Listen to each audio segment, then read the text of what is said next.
20 વર્ષના 2 હરિભક્તો.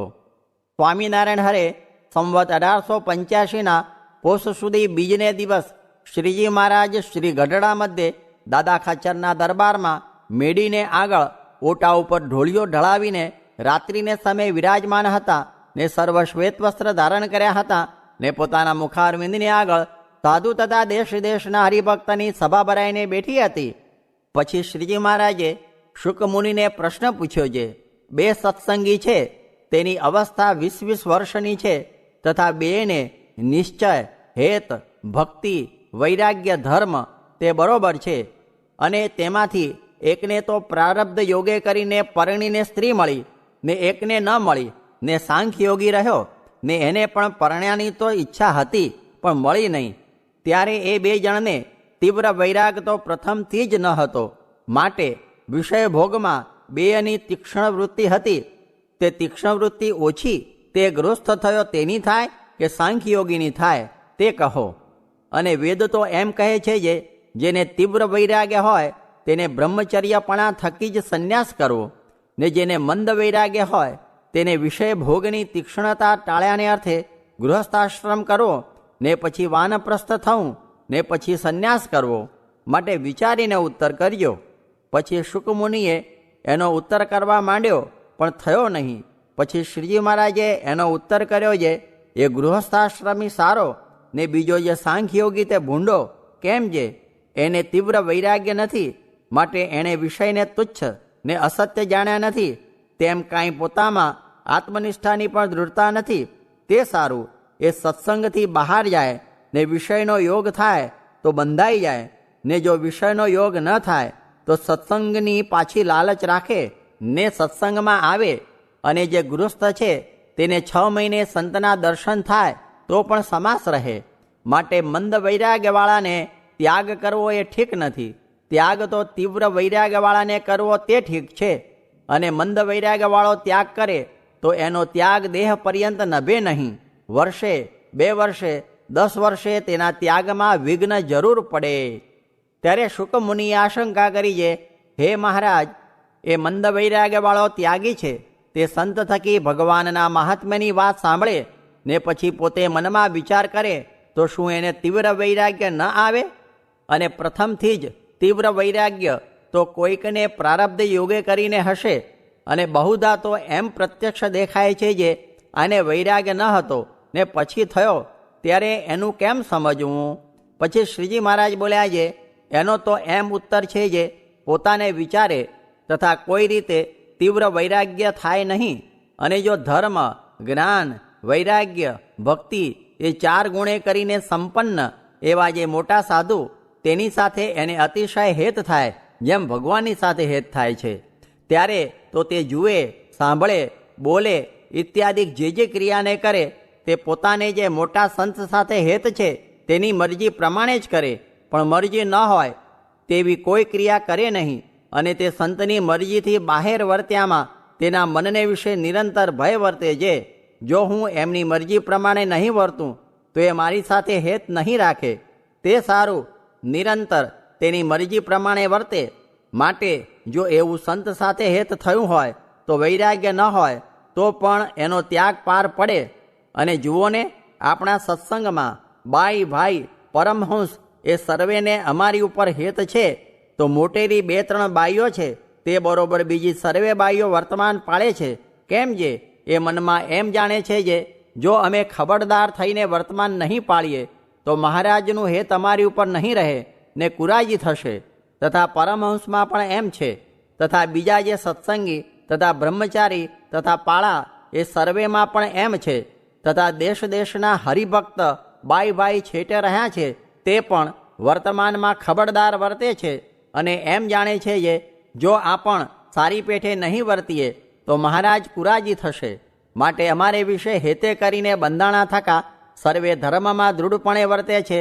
પણ વૈરાગ્ય તો કોઈકને થોડો હશે ને કોઈકને જાજો હશે, તેનો કાંઈ મેળ છે નહીં. અને અમે પંચાળામાં મોરે માંદા થયા હતા ને તેમાંથી જો કાંઈક થયું હોત તો જેમ હમણાં સર્વેની વૃત્તિઓ છે તેવી ન રહેત. ત્યારે તો જે તીવ્ર વૈરાગવાળા હોય તે ધર્મમાં રહે અને તેની સાથે જ જેણે પોતાના જીવને હેતે કરીને બાંધી રાખ્યો હોય તે ધર્મમાં રહે, તથા જે સત્સંગનો યોગ રાખે ને ભગવાનને અંતર્યામી જાણીને પોતપોતાના નિયમ કહ્યા છે તે પ્રમાણે વર્તે તો ધર્મમાં રહે, અને એ વિના બીજાનું તો કાંઈ ઠીક રહે નહીં. માટે અમે જે પ્રશ્ન પૂછ્યો હતો તેનો આ અમે કહ્યો તે જ ઉત્તર છે. ઇતિ વચનામૃતમ. એવી રીતે ગઢડા અંત્ય પ્રકરણનું 29મું વચનામૃત જે તે થયું. વિષયનો સંબંધ થયા મોર તો બકરાની પેઠે બીવું, ને સંબંધ થઈ જાય તો ત્યાં સિંહ થાવું. સ્વામિનારાયણ સ્વામીએ વાત કરી છે, ટોપીવાળો મૂંઝાય ત્યારે બંગલામાં જાતો રહે ને ત્યાં જઈને વિચાર કરે, એમ પ્રવૃત્તિમાંથી નિવૃત્તિ પામીને પ્રતિલોમ દ્રષ્ટિ કરીને વિચાર કરવો. સ્વામિનારાયણ હરે સ્વામીએ વાત કરી છે, સંગ 3 પ્રકારનો છે, તેમાં વિષયનો સંકલ્પ ન હોય તે ઉત્તમ, ને વાસનાને દબાવીને આજ્ઞામાં વર્તે તે મધ્યમ, ને આજ્ઞા લોપે તે અધમ, ને કૃપાનંદ સ્વામી જેવા તો ભગવાનના સાધર્મ્યપણાને પામેલા, તેથી તેને ભગવાન કહેવાય. પણ એ વાત બીજાને કહેવાય નહીં, સાથી જે કોઈ માને નહીં, ને આ તો વગડો છે તેથી કહેવાય. સ્વામિનારાયણ હરે સ્વામીએ વાત કરી છે, આજ્ઞા લોપાય તો પ્રાર્થના કરે છૂટકો થાય, પણ ઉપાસનાનો ભંગ થવા દેવો નહીં.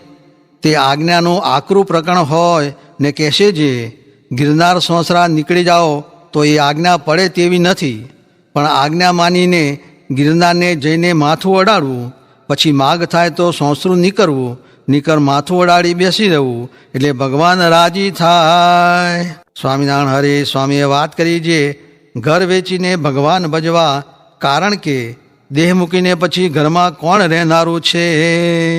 સ્વામિનારાયણ હરે સ્વામીએ વાત કરી છે, નિદ્રા આવે તો સૂઈ જવું, ને સુરંગ ઉડાડવાની વાત કરી, ને કોઈ રીતે શત્રુ જીતાય એમ ન હોય તો જેમ ટોપીવાળે લડાઈમાં ધોળો દારૂ પાથરીને સામાનું લશ્કર છળથી મારી નાખ્યું, તેમ આપણે છળ કરવો ને મનને જીતવું.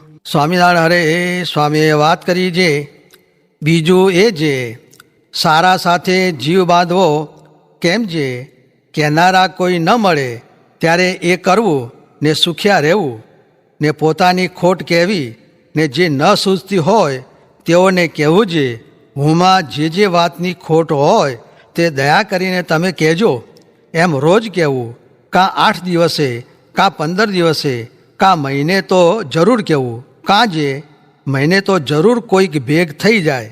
તે ઉપર નામાના વચનામૃતનું કહ્યું છે, મહિને ન ચૂકવે તો ભેળું થઈ જાય. આમ ભગવાનને ગમે છે તે ગમતું તમને કહ્યું. સ્વામિનારાયણ હરે સ્વામીએ વાત કરી છે, માયરામ ભટ્ટને હાટ માંડવું હતું, તેનું લેખું કરવા બેઠા ત્યાં તો સવાર થઈ ગયું, પછી તો જળ મૂક્યું છે, હજી હાટ માંડ્યું નથી, ત્યાં જ નિદ્રા ગઈ તો માણશું ત્યારે શું થશે.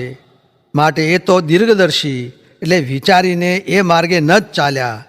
ને આપણે તો એકાંતમાં સ્ત્રી ભેળું રહેવું નહીં, ને એકલી સ્ત્રી હોય ત્યાં ઉઘરાણીએ ન જાવું, ને ભારો ન ચડાવો, કેમ જે એ સર્વમાં કલંક લાગે છે, ને કાળા ખર્યું આવે છે. તે ઉપર વચનામૃત જે મુક્તાનંદ સ્વામી જેવો હોય ને તેને જોગ થાય તો ઉતરતા જેવો રહે કે ન રહે એમાં પણ સંશય છે. ત્યારે આપણો શો ભાર. જેહી મારુત ગિરી મેરુ ઉડાઈ, કહો તુડ કહા લેખા માઈ, હો મન હરના ત્રિબન મેં નહીં ચરના. એમ બોલ્યા. આ દેશકાની વાત કરી તે વિચારીને પગ ભરજો. મોટા સાધુ હો ત્યાં તો એ કહે, પછી આ વિચારજો, નિકટ ઠા નહીં રહે. ને અમારે તો છેલ્લી વારે હવે દિવાળી સુધી સાધુને રાખીને વાતું જ કહેવી છે. પછી દેહ રહો કે ન રહો, પણ ભગવાનના સ્વરૂપ સંબંધી જ્ઞાન આપીને સુખ્યા કરવા છે.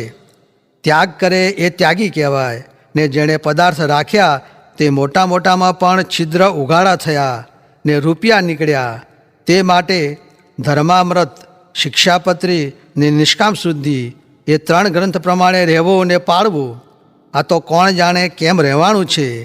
તે તો સારો જોગ છે. અને વળી જે પદાર્થ જોઈએ તે પદાર્થ કોઠારેથી અપાવીએ છીએ તેણે કરીને રહે છે. માટે ત્યાગ પાડવો એ કાંઈ મીઠો નથી, કડવો છે. મહારાજ પાસે જવું હોય તો વચનમાં રહેવું. તે એક સાધુએ સ્વપ્નનો ઉપવાસ ન કર્યો ત્યારે મહારાજે ઠોંટ મારીને કહ્યું છે, આ કર્યું તે મારી જીભ ઉપર પગ દીધો ને આ તો તું મારો છો તેથી તને આમ કહું છું, પણ બીજાને ન કહું. પછી તાવ આવ્યો તે 30 ઉપવાસ થયા અને એક જણે જાગરણ ન કર્યું. તે વળતી દિવસે સાંજે વીછીએ ફટકાવ્યો તે રાત આખી જાગવું પડ્યું એમ વચનનું છે.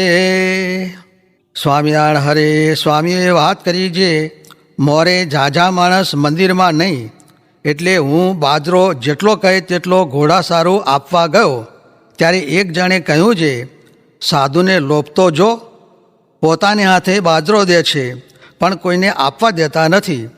ત્યારે જો એને કંઈ ખબર છે